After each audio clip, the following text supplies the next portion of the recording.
Dans le module précédent, nous avons décrit les différentes blockchains et les crypto-monnaies associées. Dans le cours de ce jour, nous allons voir où est-ce qu'on peut acheter et vendre les crypto-monnaies. On va commencer par parler des plateformes centralisées, encore appelées CEX.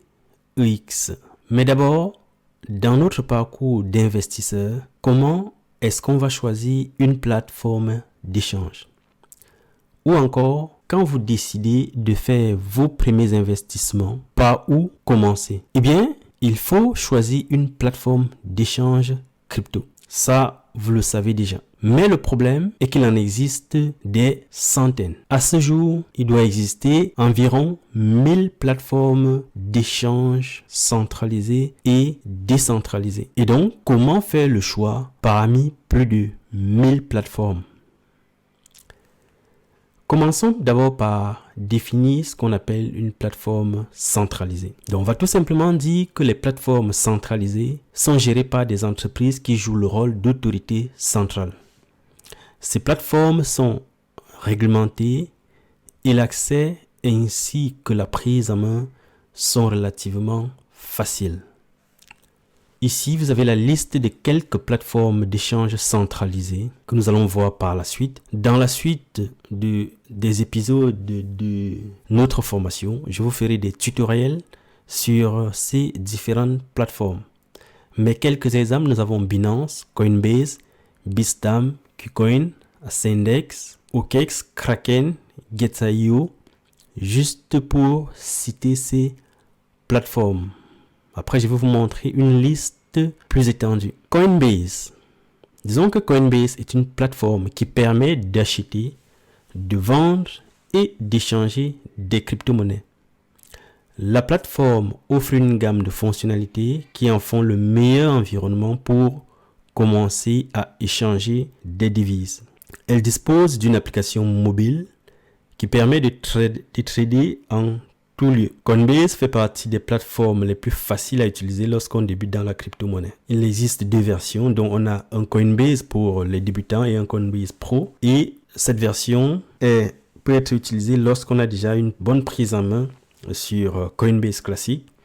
Les deux versions de l'application disposent d'une version mobile et sont toutes les deux gratuites d'utilisation. Vous payez uniquement les frais d'échange. Pour ce qui est de l'assurance, Coinbase maintient une assurance en crypto-monnaie et tous les soldes en espèces en USD sont couverts par une assurance à hauteur de 250 000 $. Notez que cette notion d'assurance sera également un critère important que nous allons prendre en compte pour le choix de la plateforme d'échange.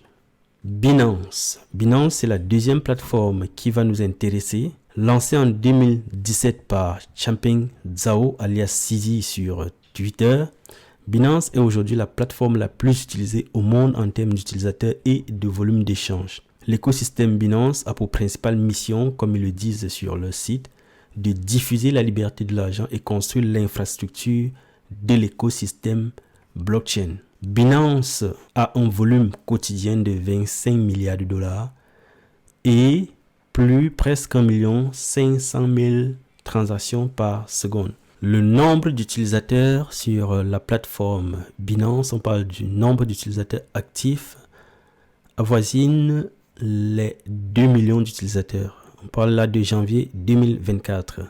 Plus précisément, 1 710 000 utilisateurs en janvier 2024. Pour la majorité des plateformes d'échange centralisées, l'utilisation est soumise à la validation de la procédure KYC qui est obligatoire dans certains cas. La procédure KYC requiert donc que les fournisseurs de services financiers identifient de façon obligatoire et contrôlent l'identité exacte de leurs clients.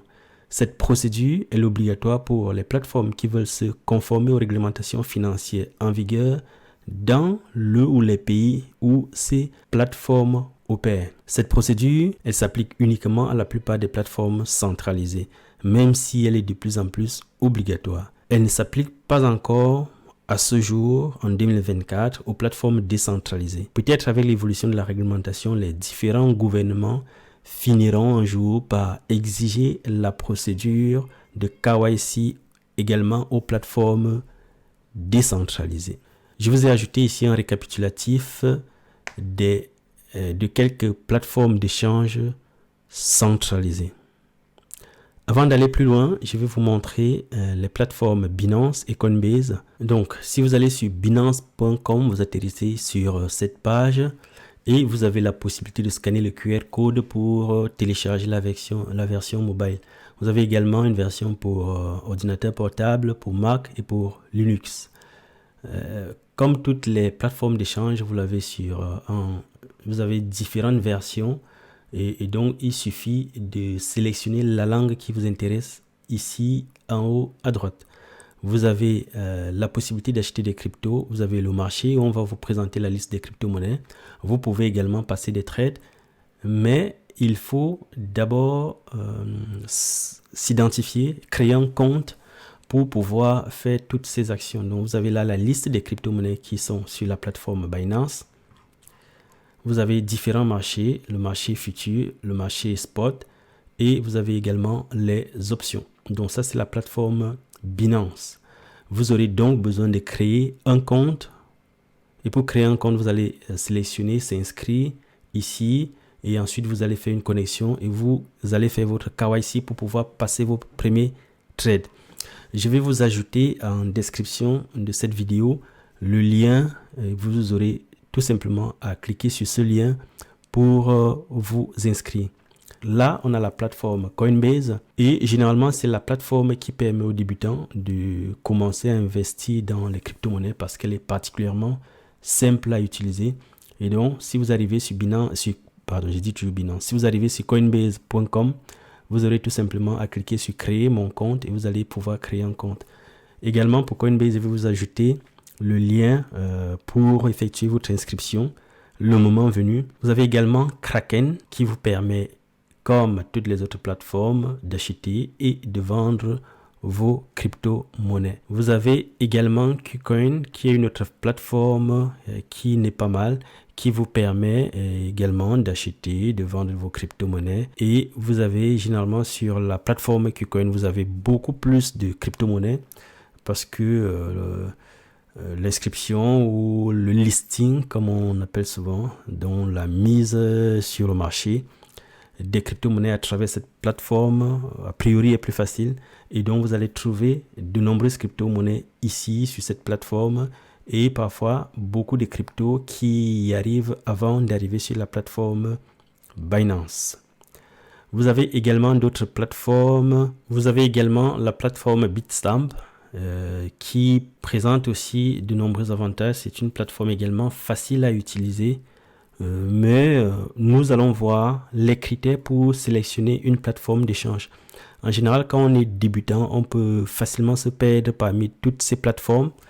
Je vais vous donner des guides précis, des guides clairs pour sélectionner une meilleure plateforme d'échange. Maintenant que nous avons vu les plateformes centralisées, avant de passer à la plateforme, aux plateformes décentralisées, je vais quand même vous montrer ici la liste des plateformes centralisées.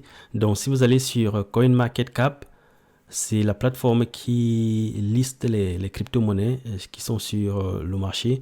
Vous allez sur Exchange, si vous sélectionnez Spot, vous avez la liste des plateformes centralisées. Donc, vous voyez là, Binance, que nous avons vu. Vous avez Coinbase, Kraken, KuCoin, OKX, Bybit et ainsi de suite. Vous avez la liste et sur CoinMarketCap, on a 685 exchanges qui sont listés sur CoinMarketCap. Si vous allez sur CoinGecko, vous allez avoir également la liste des exchanges, donc Crypto Exchange. Vous sélectionnez Crypto Exchange. Donc là, on est sur CoinGecko.com. Vous sélectionnez Exchange et vous avez également la liste des plateformes centralisées Binance, Bybit, Coinbase, ainsi de suite. Voilà. Une fois que nous avons vu tout ça, nous allons voir rapidement quelques plateformes décentralisées. Mais d'abord, qu'est-ce qu'une plateforme décentralisée? Donc, contrairement aux plateformes centralisées, les plateformes dites décentralisées sont difficiles à utiliser et les frais sont plus élevés. Les plateformes décentralisées sont utilisées pour acheter des crypto-monnaies très peu connues et sous-évaluées. Ces crypto-monnaies sont celles qui peuvent potentiellement prendre plus de valeur. L'idée derrière, c'est de se positionner sur les cryptos avant que les plateformes centralisées ne s'y intéressent. Vous verrez par exemple que lorsqu'une crypto-monnaie est listée sur la plateforme centralisée, ça prend de la valeur car il y a plus de personnes touchées, ce qui augmente le volume et surtout la demande faisant augmenter par la même occasion le prix. Même si les frais peuvent être un peu plus élevés, savoir utiliser ces plateformes vous donnera certainement un avantage par rapport aux autres. Nous avons ici quelques plateformes décentralisées dont les plus connues c'est Uniswap et SushiSwap. Vous avez également DYDX qui vient en force. Ce que je vous dis tout simplement, c'est que des tutoriels seront mis à votre disposition pour l'utilisation de ces plateformes décentralisées. Donc en particulier, nous utiliserons beaucoup Uniswap et SushiSwap pour interagir avec la finance décentralisée.